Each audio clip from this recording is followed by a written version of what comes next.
The stench of dried blood and fear clung to the wooden floorboards beneath Grace Ferguson's torn dress as she pounded desperately on the locked door, her voice nearly gone from screaming. It was 1878 in Medicine Bow, Wyoming, and at 22 years old, she was certain she would die here, forgotten in this abandoned storage room of the Silver Dollar Saloon. Grace slumped against the wall, her strength waning after 3 days without food and with only a small puddle of rainwater that had leaked through the ceiling to sustain her. The outlaws who'd locked her away, men who'd discovered she'd witnessed their robbery and murder of the stagecoach driver, had promised to return. They never did. Whether they'd been captured, killed, or simply forgotten her, Grace couldn't know. She only knew her time was running out. With whatever energy remained, she dragged herself to the small window high above, sealed with boards that allowed only thin slits of light to filter through.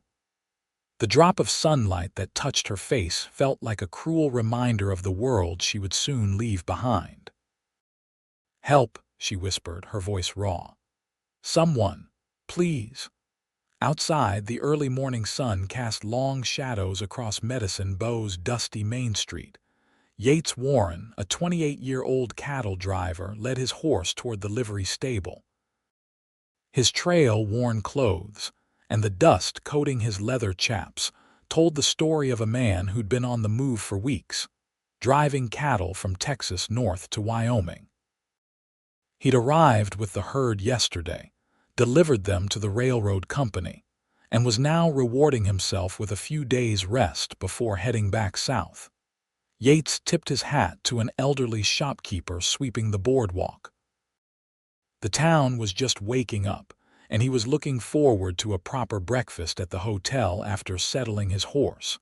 That's when he heard it faint at first, then unmistakable. A thumping sound coming from the back of the Silver Dollar Saloon. Most men might have ignored it, figuring it was just the saloon girls preparing for the day. But Yates had survived this long on the frontier by trusting his instincts. He tied his horse to a hitching post and walked toward the sound, his spurs jingling with each step. As he rounded the corner, the thumping grew louder, more desperate. "Hello," he called out, approaching the building's rear entrance. Inside, Grace's heart nearly stopped at the sound of a human voice. She summoned her remaining strength and pounded harder on the door. "Please, I'm locked in." "Help me." Her voice was barely audible, but she prayed it was enough. Yates pressed his ear against the weathered door. "Madam, are you hurt? They locked me in. Please, I haven't had food in days," she managed. Without hesitation, Yates examined the door. The lock was sturdy, meant to keep valuable supplies secure. He stepped back, drew his revolver, and aimed at the lock. "Stand back from the door, madam." The gunshot echoed through the morning air. A second shot followed, splintering the wood around the lock. With a powerful kick, Yates broke through the door. The sight that greeted him made the seasoned cowboy's blood run cold. A young woman with matted auburn hair lay slumped against the far wall, her once fine blue dress torn and dirty. Her face was smudged with dust and tears, but even in this state, there was something striking about her delicate features and the determined light in her green eyes. "Good Lord," Yates whispered, holstering his gun and rushing to her side. "What happened to you?" Grace tried to stand, but her legs buckled beneath her. Yates caught her before she hit the floor, scooping her into his arms. "The Miller gang," she whispered, her voice raspy. "I saw them. Kill the driver. They were going to kill me too, but decided to lock me here instead." "The Miller gang was caught 2 days ago," Yates said, his brow furrowing. "They're sitting in the sheriff's jail right now." A bitter laugh escaped Grace's cracked lips. "And they forgot about me." Yates carried her out into the morning light, her slight frame weighing almost nothing in his arms. The sudden brightness made Grace wince and turn her face into his chest. "Let's get you to the doctor," he said, his voice gentle but firm. By now, several townsfolk had noticed the commotion. The saloon owner came running, his face pale with shock. "What in tarnation? Who is she?" he demanded. "You tell me," Yates replied coldly. "She was locked in your storeroom, starving to death." The saloon owner, a portly man named Harold Jenkins, shook his head vehemently. "I had no idea. That room's hardly used. We keep extra chairs and such in there. I never go back there myself." "Well, she's been trapped there for days," Yates said, already walking toward the doctor's office across the street. Grace could feel the strong, steady heartbeat of her rescuer through his cotton shirt. Despite her dire condition, she felt a strange sense of safety in this stranger's arms. Perhaps it was the delirium of hunger and thirst, but she found herself studying his face, the strong jawline covered in several days' worth of stubble, the deep-set eyes that seemed to take in everything around them, the concern etched in the creases around his mouth. Dr. Thomas Maxwell's office was a small wooden building with a shingle hanging outside that simply read "Doctor." Yates kicked the door with his boot, and moments later a bespectacled man in his 50s appeared. "Good heavens!" the doctor exclaimed, ushering them inside. "Bring her in, quickly." Yates gently laid Grace on an examination table while Dr. Maxwell gathered his supplies. "What's your name, miss?" the doctor asked, checking her pulse. "Grace Ferguson," she replied, her voice slightly stronger now that hope had returned. "I arrived on the stagecoach from Cheyenne 4 days ago. I was coming to teach at the school here." "The school teacher?" Dr. Maxwell looked up in surprise. "The town council's been expecting you. When you didn't arrive, they figured you'd changed your mind or taken ill on the journey." "The stage was robbed before we reached town," Grace explained. "They killed the driver, Mr. Hayes. He was kind to me during the journey." Her voice broke at the memory. The doctor gave her water, instructing her to sip slowly. "You're suffering from dehydration and hunger, but I believe you'll recover fully with proper care." Yates stood by the door, hat in hand. Now that she was safe, he felt awkward, an intruder in this intimate moment of care. "I should fetch the sheriff," he said, turning to leave. "Wait," Grace called, reaching out a weak hand. "Your name? I want to know who saved my life." He turned back, a slight smile softening his weathered features. "Yates Warren, madam, just a passing cowhand." "Thank you, Mr. Warren. I won't forget what you've done." Something in her voice, in the directness of her gaze despite her weakened state, kept Yates rooted to the spot longer than he intended. With a nod, he finally turned and left to find Sheriff Miller. Sheriff James Miller was a grizzled veteran of both the Civil War and the frontier. His office was Spartan but orderly, much like the man himself. "The Miller gang," he growled after Yates recounted the story.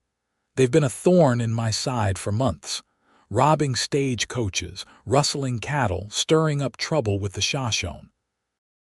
Never thought they'd stoop to kidnapping a schoolteacher." "They left her to die," Yates corrected, his voice hard. "That's attempted murder." The sheriff nodded grimly. "And they'll hang for it along with the murder of Hayes. The judge arrives next week." He stood and buckled on his gun belt. "I'll go talk to Miss Ferguson myself, get her statement. The town council will want to know she's safe too." "She needs rest," Yates cautioned. Sheriff Miller raised an eyebrow at the protectiveness in the cowboy's voice. "I'll be gentle," he promised. "You did good work today, Warren." Not many men would have investigated those sounds. Yates shrugged off the compliment. "Any decent man would have." "Maybe," the sheriff replied skeptically. "But decent men seem to be in short supply these days." After the sheriff left, Yates found himself wandering toward the general store. He had no particular need for supplies, but somehow the idea of leaving town immediately didn't sit right with him.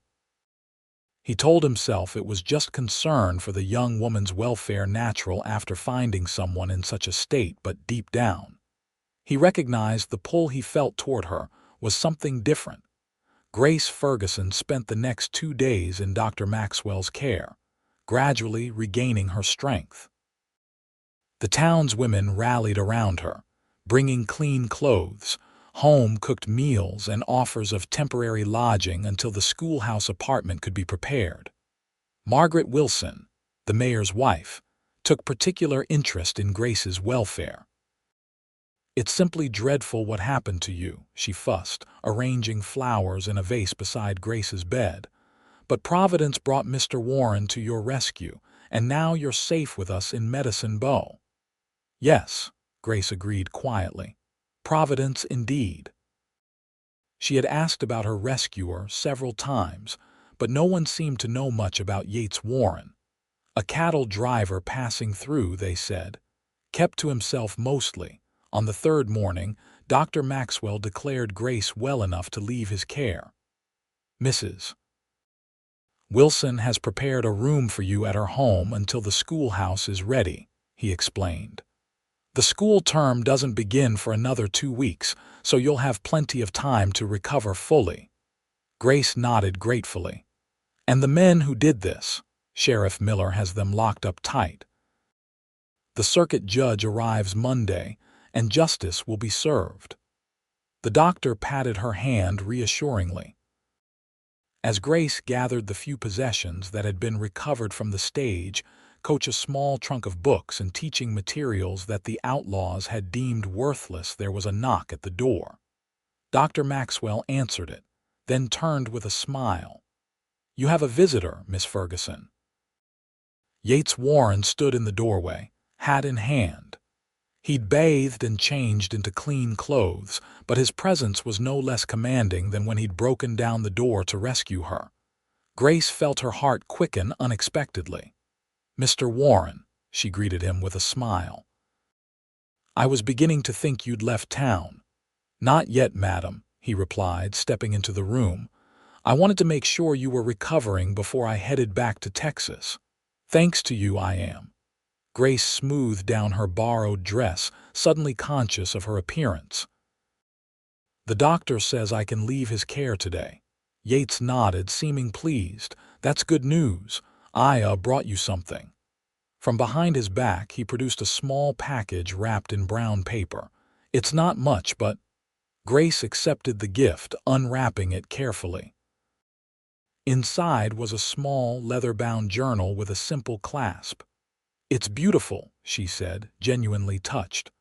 "I noticed most of your books were damaged by those men," Yates explained, a slight flush creeping up his neck.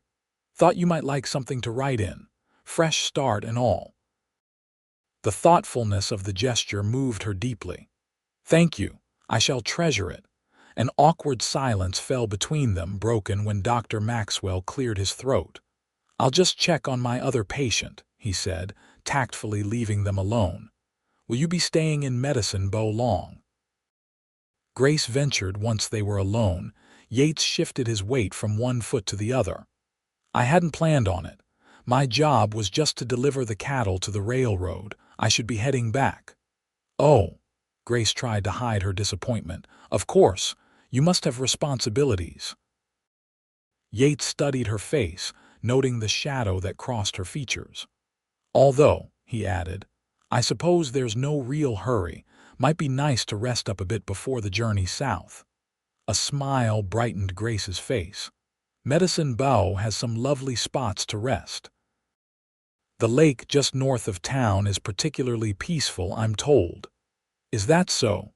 Yates returned her smile. "Perhaps you might show me sometime once you're feeling stronger. I'd like that very much." Their eyes held for a moment longer than necessary, an unspoken connection forming between them that neither fully understood yet. The moment was interrupted when Margaret Wilson arrived to escort Grace to her new temporary home. The mayor's wife was a kind but talkative woman in her 50s who immediately took control of the situation. "Mr. Warren, how good of you to check on our new school teacher," she said briskly. We're all in your debt for finding her when you did. Now, Grace dear, are you ready? I've prepared the blue room for you with a lovely view of the garden. Grace gathered her few belongings, including her new journal. Yes, thank you, Mrs. Wilson. To Yates, she added, perhaps we'll see each other around town, Mr. Warren. I expect we will, Miss Ferguson. He held the door open for the ladies, tipping his hat as they passed. Margaret Wilson's home was one of the finest in Medicine Bow, a two-story white clapboard house with green shutters and a wraparound porch. As the mayor's wife led Grace inside, she kept up a steady stream of local information and gossip. Your schoolhouse apartment is nearly ready, but Samuel, that's my husband, the mayor insisted you stay with us until you're fully recovered. She showed Grace to a comfortable bedroom decorated in shades of blue and cream. Now about that cowboy. Grace placed her trunk on the floor. Mr. Warren, what about him? Margaret's eyes twinkled. I saw the way he looked at you and the way you looked at him. Quite romantic, him rescuing you like that. Mrs. Wilson, Grace protested, feeling a blush creep up her cheeks. He was simply being a good Samaritan. Besides, he's leaving for Texas soon. Is he now? Margaret raised an eyebrow. We'll see about that. A man doesn't look at a woman the way he looked at you if he's in a hurry to leave town. Grace changed the subject, asking about her teaching duties and the children she would soon meet, but her thoughts kept straying to Yates Warren and his kind eyes. Later that evening, after a hearty dinner with the Wilsons, Grace sat on the porch swing, enjoying the cool evening air. Her body was still recovering, but being outdoors after her imprisonment felt like a luxury she would never again take for granted. The sound of approaching footsteps drew her attention. Yates Warren walked up the path to the house, his tall figure silhouetted against the setting sun. "Evening, Miss Ferguson," he called, stopping at the foot of the porch steps. "Hope I'm not disturbing you." "Not at all," Grace replied, pleased to see him again so soon. "Would you care to join me?" Yates climbed the steps and settled onto the swing beside her, leaving a respectful distance between them. "How are you feeling?" "Much better, thank you, Mrs. Wilson is a wonderful hostess, though I fear she may be feeding me enough for 3 people. Yates chuckled. "That's good.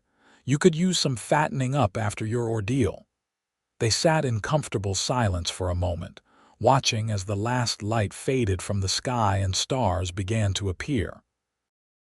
"I spoke with the livery owner," Yates said finally. "He's got some horses that need breaking. Offered me work for a couple of weeks." Grace tried to contain her smile. "So you're staying?" "For a little while," he confirmed, glancing at her. "Seems there might be reasons to stick around Medicine Bow." The implication hung in the air between them, unspoken but understood. "I'm glad," Grace said simply. "I still owe you that tour of the lake. I'll hold you to that promise." Yates stood reluctantly. "I should let you rest." "Good night, Miss Ferguson." "Good night, Mr. Warren." As he walked away into the darkness, Grace hugged her arms around herself, wondering at the strange twist of fate that had brought this man into her life. She had come to Medicine Bow to teach, to start a new chapter after losing her parents to influenza the previous year. Never had she imagined finding herself locked in a storeroom by outlaws, or being rescued by a cowboy with gentle hands and eyes that seemed to see right through to her soul. In her room that night, Grace opened the journal Yates had given her and began to write. The words flowed easily, recording not just the trauma she had endured but also the unexpected feelings stirring within her heart. When she finally set down the pen, she felt lighter somehow, as if sharing her thoughts with the blank pages had helped her process all that had happened. Over the next week, Grace regained her strength and began preparing for the upcoming school term. The schoolhouse was a simple one-room building with an attached living quarters that would become her home. As promised, She showed Yates the lake north of town, a peaceful spot where cottonwood trees cast dappled shadows on the water. They sat by the shore, sharing a simple picnic of bread, cheese, and apples provided by Mrs. Wilson, who had not so subtly encouraged the outing. "Tell me about Texas," Grace said, watching a dragonfly skim across the water's surface. Yates leaned back on his elbows, the picture of relaxed contentment. "Hot, dusty, beautiful in its own way. I've been working cattle drives since I was 16, moving herds from the ranches near San Antonio up to the railheads in Kansas and Wyoming. It sounds like a lonely life." "It can be," he admitted. "Long days in the saddle sleeping under the stars, but there's freedom in it too." Grace pulled her knees up to her chest, wrapping her arms around them. "Freedom is precious. I never truly understood that until it was taken away." Yates studied her profile, admiring the strength he saw there despite all she'd endured. "How did you come to be a teacher?" "My father was a professor at a small college in Pennsylvania," she explained. "He believed in education for everyone, regardless of gender or circumstance. When my parents died last year, I decided to carry on his legacy in my own way." She turned to him with a small smile. "What about your family?" Yates was quiet for a moment. "Lost my parents young, raised mostly by my grandfather on his small ranch outside San Antonio. He died 5 years ago. No brothers or sisters." "I'm sorry," Grace said softly, instinctively reaching out to touch his hand. The simple contact sent a jolt through both of them. Yates turned his hand over, his calloused fingers intertwining with hers. Neither spoke for a long moment, both acutely aware of this new intimacy between them. "Grace," he began, her first name feeling both foreign and right on his lips. "Yes," she whispered, hardly daring to breathe. The moment was interrupted by the distant sound of a church bell ringing in town. Grace withdrew her hand reluctantly. "That's the noon bell. I promised Mrs. Wilson I'd help her with the church social preparations this afternoon." Yates nodded, standing and offering her his hand to help her up.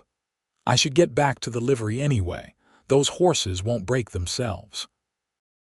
They walked back to town side by side, not touching but intensely aware of each other's presence. Something had shifted between them, a threshold crossed that neither could turn back from. The next day, Grace was arranging books on the shelves of the schoolhouse when she heard horses approaching at speed.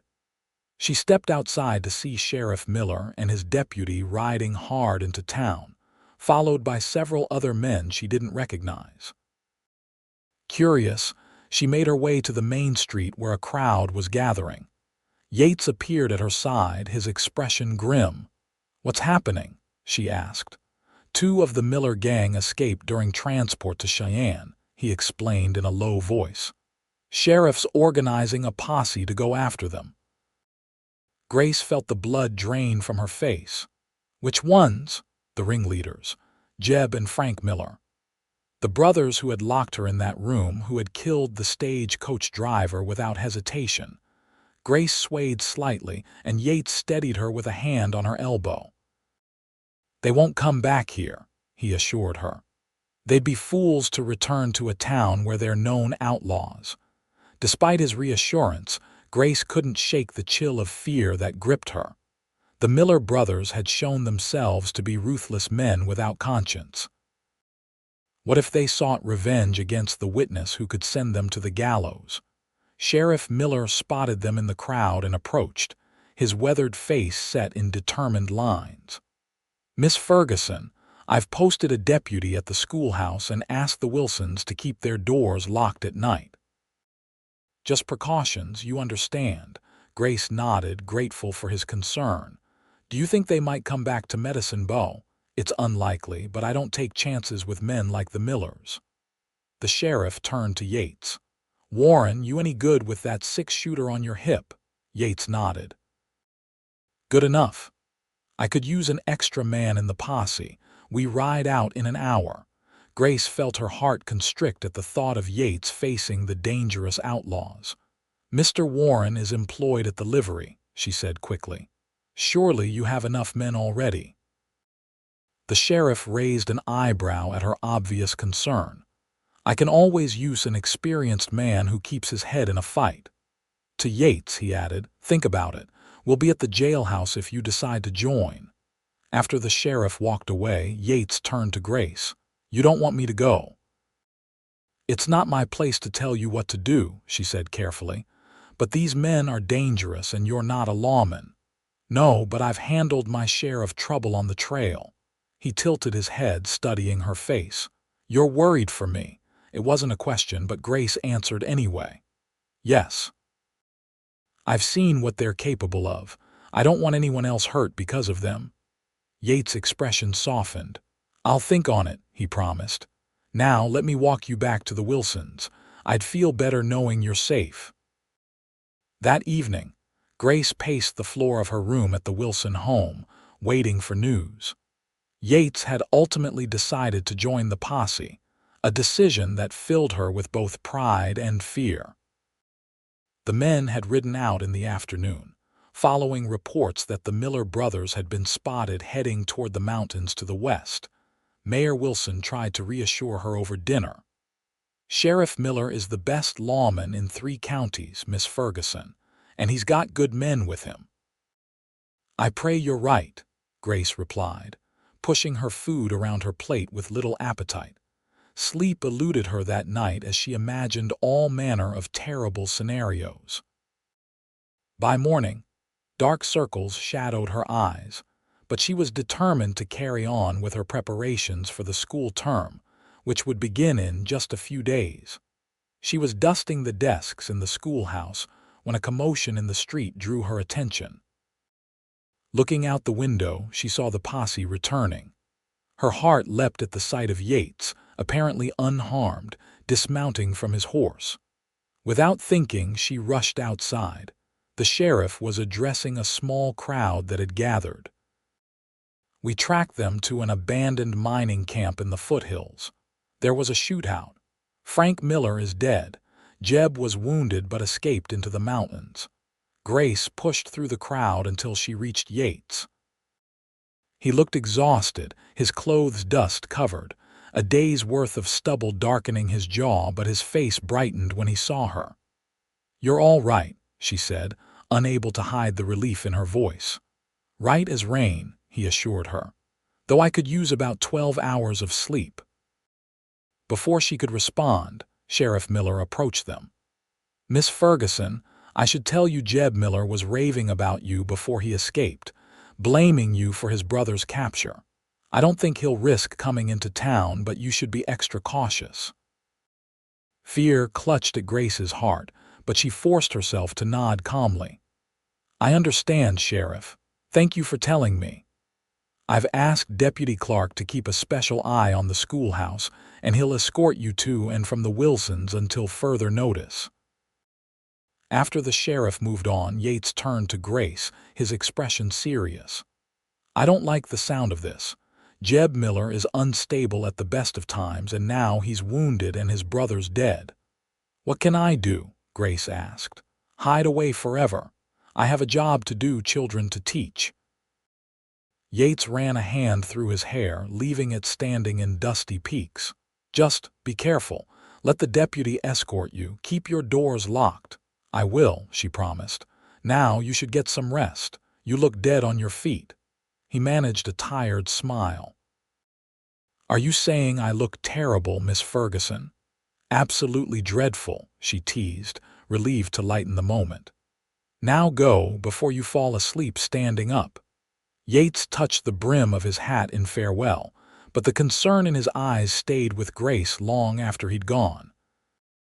The next few days passed without incident. Deputy Clark escorted Grace between the schoolhouse and the Wilson home, and Yates often appeared to walk with them, an extra measure of protection that Grace found both touching and reassuring. The evening before school was to begin, Grace moved her belongings into the small apartment attached to the schoolhouse.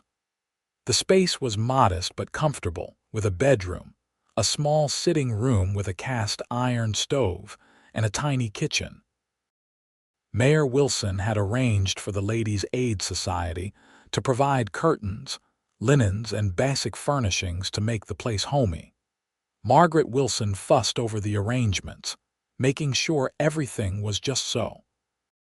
"It's not much, but I think you'll be comfortable here," she said, fluffing a pillow on the small sofa. "It's perfect," Grace assured her, running a hand over the smooth surface of the pine table that would serve as both dining table and desk. "I can't thank you enough for your hospitality these past weeks." "Nonsense, dear. It was our pleasure." Margaret hesitated, then added, "Are you certain you'll be all right here alone? With that Miller character still at large, Samuel and I would be happy to have you stay with us a while longer." Grace smiled at the older woman's concern. "I'll be fine.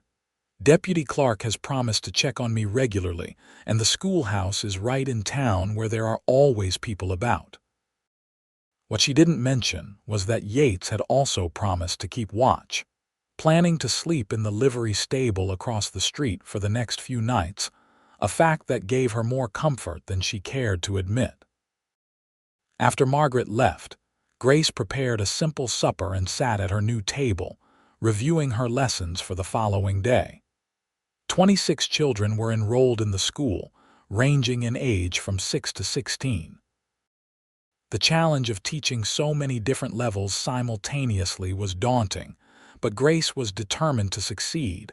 A knock at the door interrupted her preparations. "Who is it?" she called, suddenly wary. "Yates Warren, madam." Relief flooded through her as she opened the door. Yates stood on the small porch, freshly shaved and wearing a clean shirt. "I thought I'd check on you, being your first night here and all," he explained, sounding almost shy. "Would you like to come in?" Grace stepped aside, gesturing to her small living space.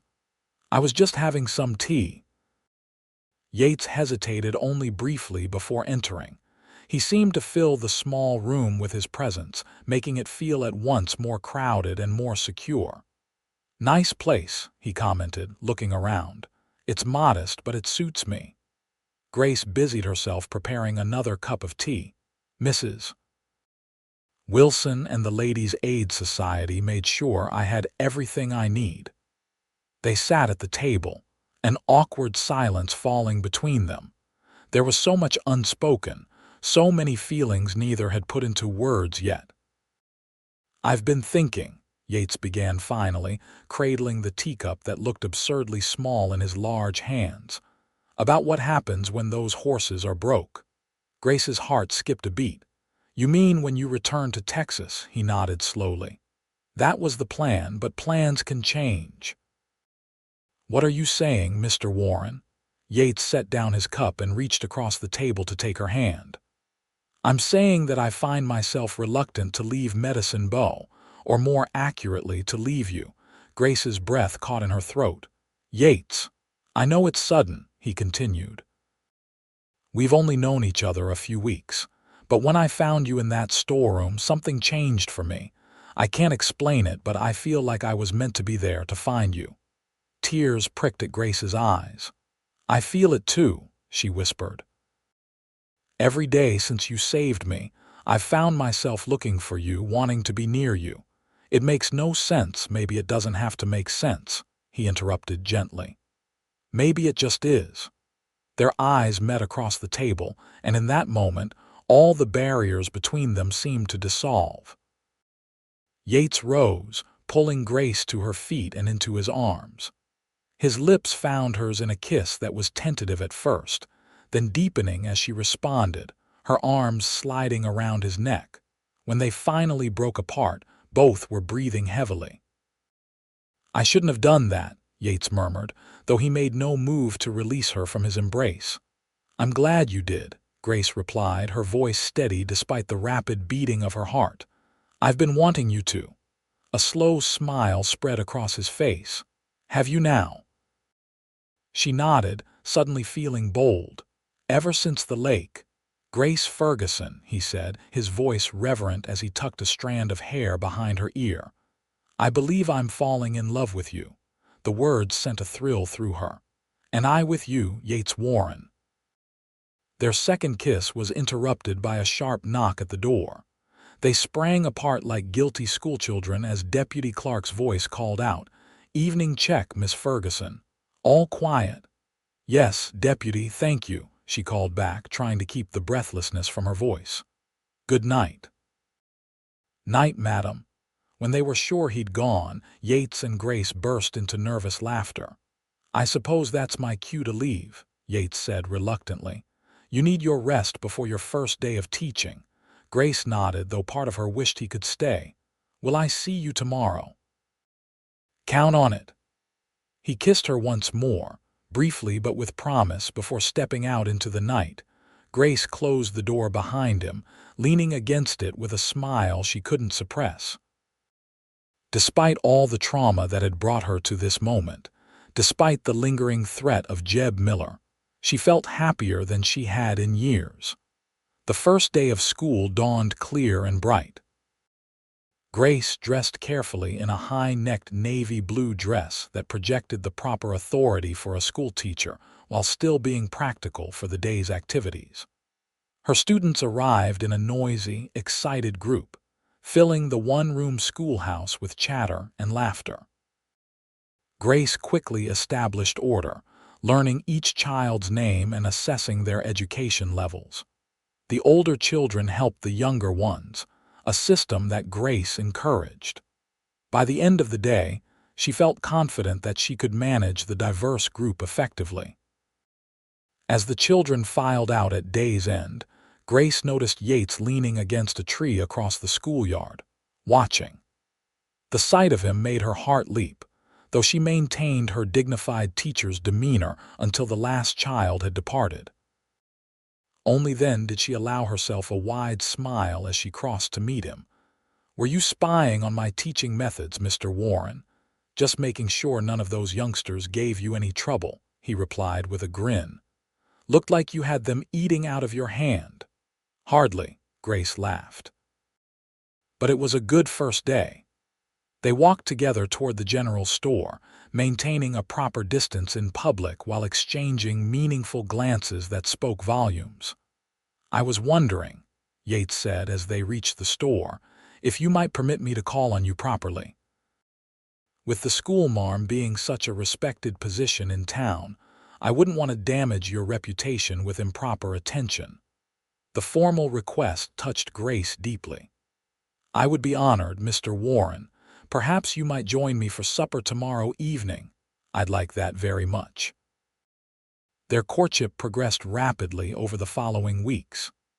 Yates dined with Grace regularly, helped her with small repairs around the schoolhouse, and escorted her to church on Sundays. The townsfolk observed their growing attachment with general approval, though Grace occasionally overheard whispers about the whirlwind romance between the schoolteacher and the cowboy. Sheriff Miller returned from another unsuccessful manhunt for Jeb Miller, reporting that the outlaw had likely fled the territory. Though this news should have been reassuring, Grace couldn't shake a persistent feeling of unease. Sometimes at night, she imagined she heard footsteps outside her window, though Deputy Clark assured her he'd seen nothing suspicious during his regular patrols. One evening in late September, with the first hints of autumn coloring the cottonwood trees, Yates and Grace sat on the small porch of the schoolhouse, watching the sunset. Grace had just finished relating a humorous incident involving one of her youngest pupils and an escaped frog. When her laughter subsided, Yates took her hand, his expression turning serious. "Grace, there's something I need to tell you." A flutter of anxiety stirred in her chest. "What is it?" "I've been offered a job. A good one with the Circle T Ranch just outside of town. Foreman position." Relief washed over her. "Yates, that's wonderful news. It means I'd be staying in Medicine Bow permanently." His eyes searched hers. "How do you feel about that?" I think it's the best news I've heard in a very long time, she replied honestly. Yates' face broke into a wide smile. I was hoping you'd say that. He reached into his pocket and pulled out a small box. Because I have something to ask you. Grace's breath caught as he slid off the porch swing and down onto one knee before her. Grace Ferguson, I know we haven't known each other long, but I've never been more certain of anything in my life. I love you. Would you do me the extraordinary honor of becoming my wife? Tears of joy sprang to Grace's eyes as he opened the box to reveal a simple gold ring with a small diamond. Yes, she whispered, then louder. Yes, Yates Warren, I will marry you. His hands trembled slightly as he slipped the ring onto her finger, then rose to gather her into his arms for a passionate kiss that promised a lifetime of love. They agreed to marry before winter set in, planning a simple ceremony at the town church in November. The news of their engagement spread quickly through Medicine Bow, with most of the townsfolk expressing delight. Margaret Wilson immediately appointed herself wedding planner, while Mayor Wilson offered to host the reception at their home. Grace wrote in her journal every night, recording her happiness and her plans for the future.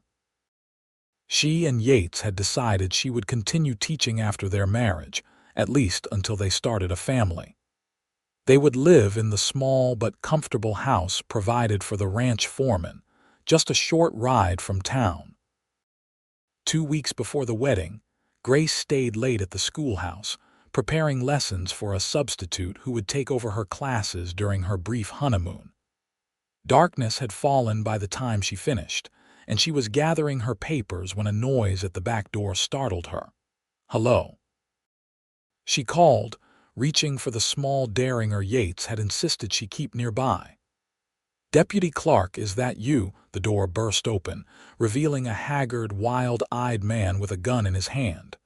Jeb Miller. Found you at last, teacher lady, he snarled, limping into the room. His left leg was crudely bandaged, and the smell of whiskey and unwashed body filled the small space. Been watching, waiting for my chance. Grace's hand closed around the derringer, but Miller was too quick, crossing the room and knocking it from her grasp before she could aim. You're the reason my brother's dead, he growled, grabbing her arm painfully. The reason I'm a hunted man. Your own actions caused that, Grace replied, summoning courage she didn't feel. You and your brother were thieves and murderers. The blow caught her across the face, sending her sprawling to the floor. Shut your mouth. You're coming with me. I figure that cowboy of yours will pay plenty to get you back, if I decide to give you back. Fear coursed through Grace, but she fought to stay calm to think. Miller was dragging her toward the back door when inspiration struck. With all her strength, she kicked over the cast iron stove, sending burning embers spilling across the wooden floor. What the hell? Miller loosened his grip just enough for Grace to twist away. She lunged for the front door, screaming as loudly as she could. Fire! Help, fire in the schoolhouse! Miller caught her by the hair, yanking her backward.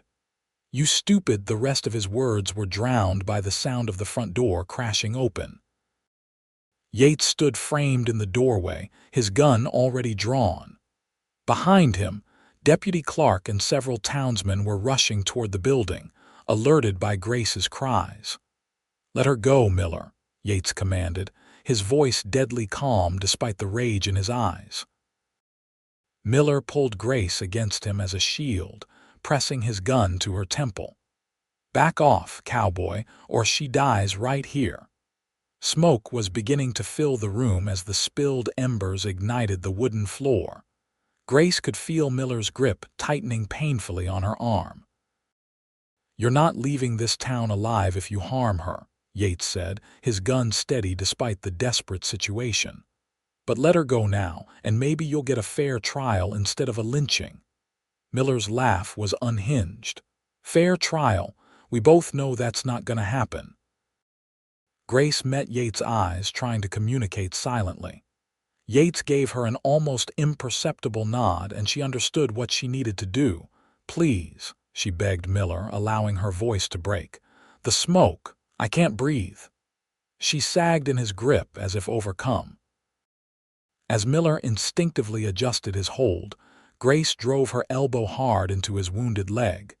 He howled in pain, his grip loosening just enough for her to wrench free. She flung herself to the floor as Yates fired, the shot hitting Miller squarely in the chest. The outlaw crumpled to the ground, his gun falling unfired from his hand. Grace scrambled away from him, into Yates' waiting arms. "Out now," Deputy Clark shouted as the fire began to spread more rapidly.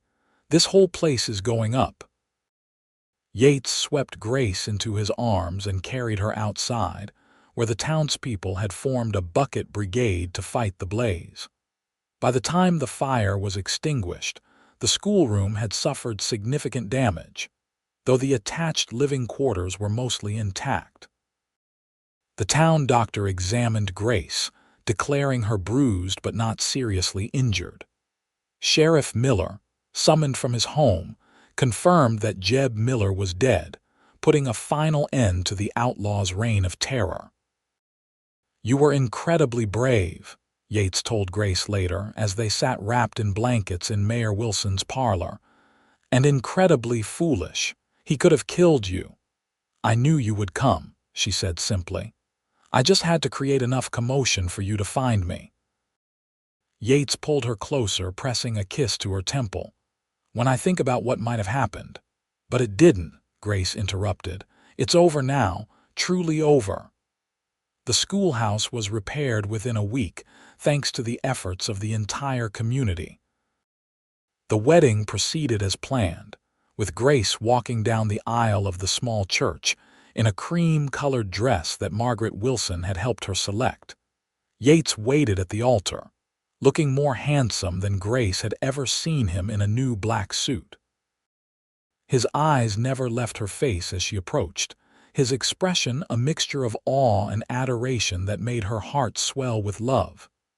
"Dearly beloved," the minister began, his voice carrying through the packed church. "We are gathered here today to witness the union of Grace Ferguson and Yates Warren in holy matrimony." As they exchanged their vows, Grace thought back to that terrible day in the storeroom when she had been certain her life was ending. Instead, it had been just beginning. From that darkest moment had come this brightest day, a testament to how quickly fate could change course. "I now pronounce you husband and wife," the minister declared. "You may kiss your bride." Yates cupped her face gently in his hands and kissed her with such tenderness that tears sprang to Grace's eyes. The church erupted in applause as they turned to face their friends and neighbors as Mr. and Mrs. Warren for the first time. The reception at the Wilson home was a joyous affair, with music, dancing, and enough food to feed the entire town twice over. As twilight fell, Yates took Grace's hand and led her out onto the porch for a moment alone. "Happy, Mrs. Warren?" he asked, his arms encircling her waist. "Happier than I ever dreamed possible," she replied, leaning into his embrace. "And you?" "I've got everything I never knew I wanted," he said, his voice husky with emotion. "A home, a purpose, and a wife I adore. What more could a man ask for?" Their life together began in the foreman's house at the Circle T Ranch, a cozy cabin with a view of the mountains. Grace continued teaching, riding to and from town each day on a gentle mare Yates had selected for her. The children adored their teacher, and Grace found fulfillment in watching their minds develop and grow. Yates thrived in his role as foreman, earning the respect of the ranch hands and the trust of the owner. In the evenings, he and Grace would sit before their fireplace, sharing the events of their day and planning their future. The following spring brought the news they had been hoping for. Grace was expecting their first child. When their son, Timothy James Warren, was born in November, exactly 1 year after their wedding, The joy in their small home was palpable. 2 years later, they welcomed a daughter, Elizabeth Margaret Warren.